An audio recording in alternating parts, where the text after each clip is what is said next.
Good morning students.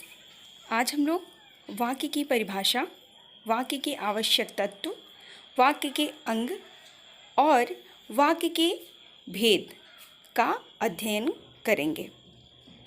तो सबसे पहले हम लोग पढ़ते हैं वाक्य किसे कहते हैं। वाक्य अपने मन के भावों और विचारों को प्रकट करने के लिए तथा उन्हें दूसरों तक पहुंचाने के लिए हम वाक्यों का सहारा लेते हैं। अर्थात हम अपने भावों और विचारों को प्रकट करने के लिए किसका सहारा लेते हैं? वाक्य का सहारा लेते हैं। वाक्य विभिन्न शब्दों या पदों के योग से बनता है।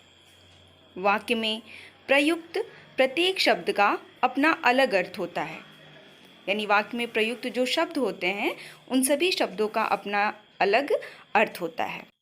वाक्य बड़ा हो या छोटा, किसी न किसी विचार या भाव को पूर्णतः व्यक्त करने में सक्षम होता है। जैसे हम एक उदाहरण लेते हैं, राम खाता है। दूसरा उदाहरण लेते हैं, राम अपने मामा के घर गर्मी की छुट्टियों में जाता है। तो राम खाता है एक छोटा वाक्य है और एक जो दूसरा वाक्य वो बड़ा वाक्य है, लेकिन दोनों वाक्य अपने भाव को पूर्णतः व्यक्त करने में सक्षम है। तो अब हम पढ़ते हैं वाक्य की परिभाषा। वाक्य की परिभाषा सार्थक शब्दों का व्यवस्थित समूह जिससे अपेक्षित अर्थ प्रकट हो, वाक्य कहलाता है। यानी सार्थक शब्द यानी जो सही सही अर्थ प्रकट करते हों और व्यवस्थित हो, क्रम से हो, उसे क्या कहते हैं? वाक्य कहते हैं। दूसरे शब्दों में हम कह सकते हैं दो या दो से अधिक पदों के सार्थक समूह को जिसका पूरा पूरा अर्थ निकलता है, वाक्य कहते हैं। तो उदाहरण द्वारा हम इसे समझ लेते हैं। उदाहरण है हमारा, मोहन जाता है बाजार। पहला उदाहरण है। दूसरा उदाहरण है, मोहन बाजार जाते हैं। क्या ये दोनों वाक्य सही है? क्या परिभाषा के अनुसार ये दोनों वाक्य सही हैं, यानी सार्थक हैं और व्यवस्थित हैं? नहीं। तो फिर वाक्य क्या होगा? मोहन बाजार जाता है। क्योंकि उपर्युक्त दोनों वाक्य मोहन जाता है बाजार और मोहन बाजार जाते हैं व्याकरण की दृष्टि से अशुद्ध हैं। यहाँ पे मोहन कर्ता है, तो अगर कर्ता एक वचन का है तो हमारी क्रिया भी एक वचन की होनी चाहिए। तो इसलिए यहाँ जाते न होकर के क्या होगा? जाता है होगा। और पहला जो वाक्य है वो वाक्य व्यवस्थित न होने के कारण गलत है, इसलिए सही वाक्य होगा मोहन बाजार जाता है। हम और उदाहरणों द्वारा इसे समझ लेते हैं।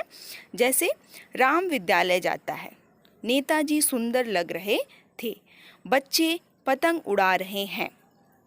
इन तीनों वाक्यों में राम विद्यालय जाता है, राम एक वचन का है तो क्रिया भी एक वचन की होगी, ठीक है। नेताजी सुंदर लग रहे थे, बच्चे पतंग उड़ा रहे हैं। यहाँ पे बच्चे बहुवचन है इसलिए उड़ा रहा है नहीं है, क्या है? उड़ा रहे हैं। उपर्युक्त वाक्यों में शब्द समूह व्याकरण के नियमों के अनुसार व्यवस्थित भी हैं और सार्थक भी हैं। अतः ये सभी वाक्य सही हैं। यानी हमने जो परिभाषा पढ़ी थी कि सार्थक शब्दों के समूह को क्या कहते हैं? वाक्य कहते हैं। और जो सही सही अर्थ प्रकट करता हो और व्यवस्थित रूप में हो उसे हम क्या कहते हैं? वाक्य कहते हैं।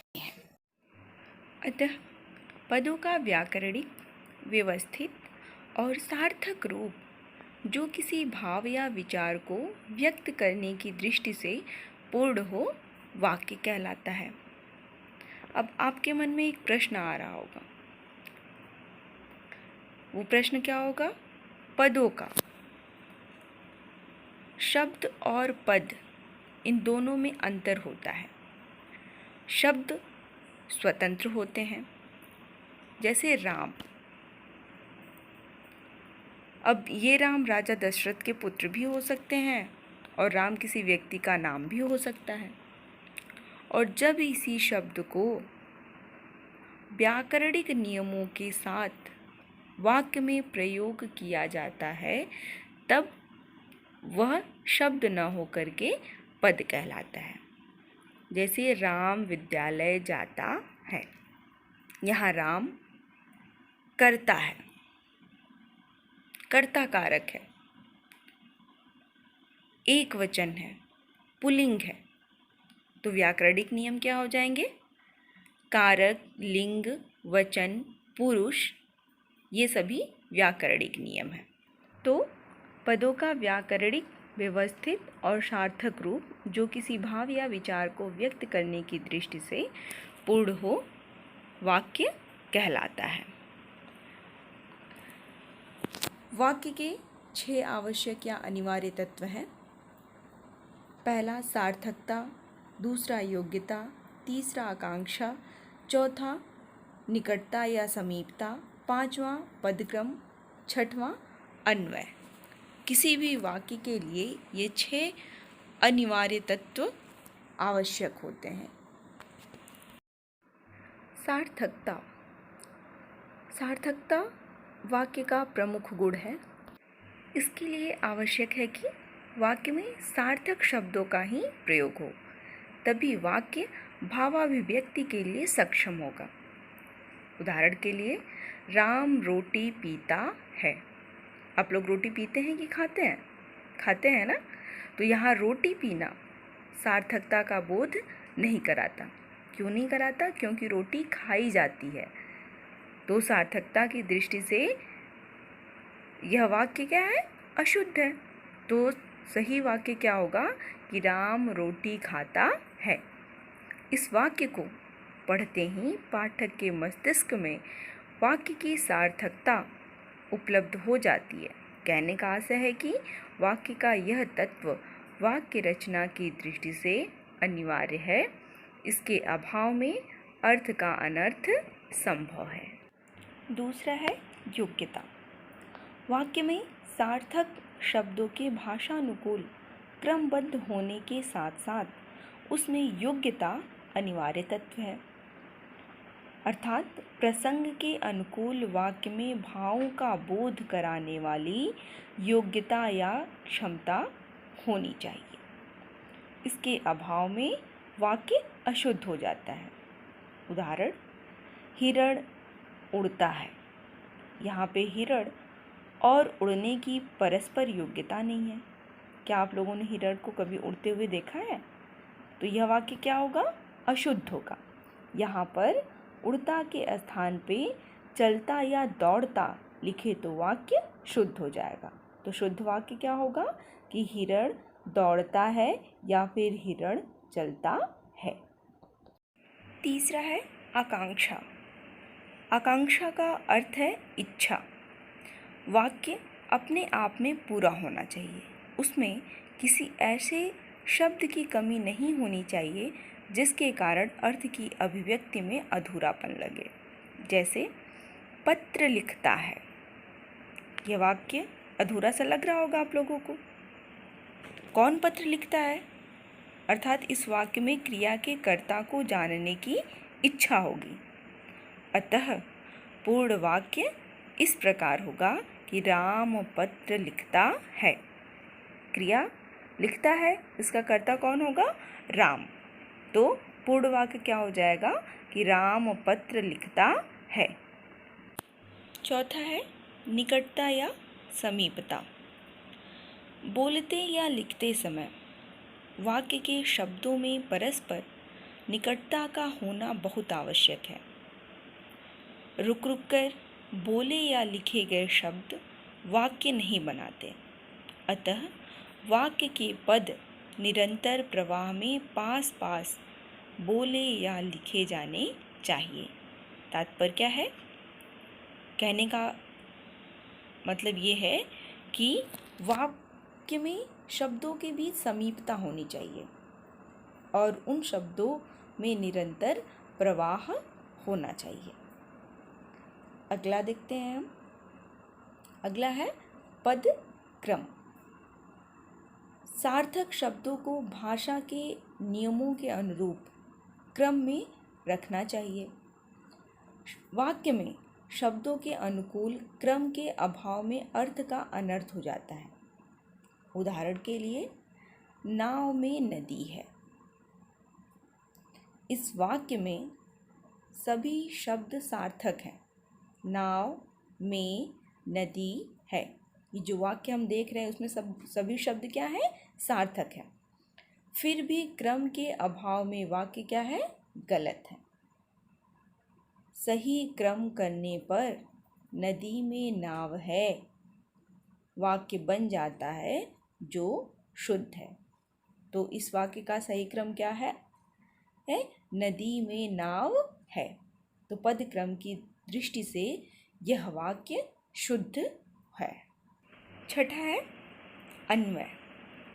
अन्वय का अर्थ है कि पदों में व्याकरण की दृष्टि से लिंग, पुरुष, वचन, कारक आदि का सामंजस्य होना चाहिए। अन्वय के अभाव में भी वाक्य अशुद्ध हो जाता है। अतः अन्वय भी वाक्य का महत्वपूर्ण तत्व है। जैसे नेताजी का लड़का का हाथ में बंदूक था। वाक्य क्या है हमारा? नेताजी का लड़का का हाथ में बंदूक था। इस वाक्य में भाव तो स्पष्ट है, लेकिन व्याकरणिक सामंजस्य नहीं है। अतः यह वाक्य अशुद्ध है। यदि इसे नेताजी के लड़के के हाथ में बंदूक थी कहे तो वाक्य व्याकरणिक दृष्टि से शुद्ध होगा। तो हम लोगों ने वाक्य के अनिवार्य तत्व कौन कौन से हैं उसके बारे में पढ़ा। अब हम पढ़ते हैं वाक्य के अंग। वाक्य के अंग। वाक्य के दो अंग हैं। पहला उद्देश्य और दूसरा विधेय।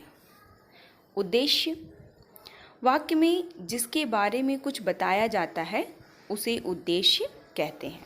जैसे राकेश खेलता है, सुरेश जाता है। इन वाक्यों में राकेश और सुरेश के बारे में बताया गया है, अतः ये उद्देश्य हैं। दूसरे शब्दों में हम कह सकते हैं कि कर्ता या कर्ता का विस्तार उद्देश्य कहलाता है। उदाहरण के लिए, परिश्रम करने वाला व्यक्ति सदा सफल होता है। इस वाक्य में कर्ता यानी व्यक्ति का विस्तार परिश्रम करने वाला है।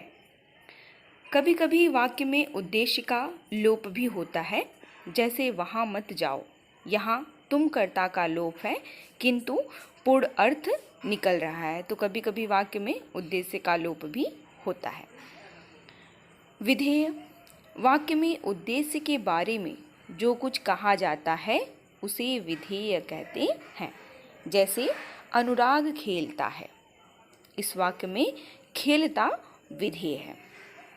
दूसरे शब्दों में हम लोग कह सकते हैं कि वाक्य के कर्ता या उद्देश्य को अलग करने के बाद वाक्य में जो कुछ भी शेष रह जाता है वह विधेय कहलाता है।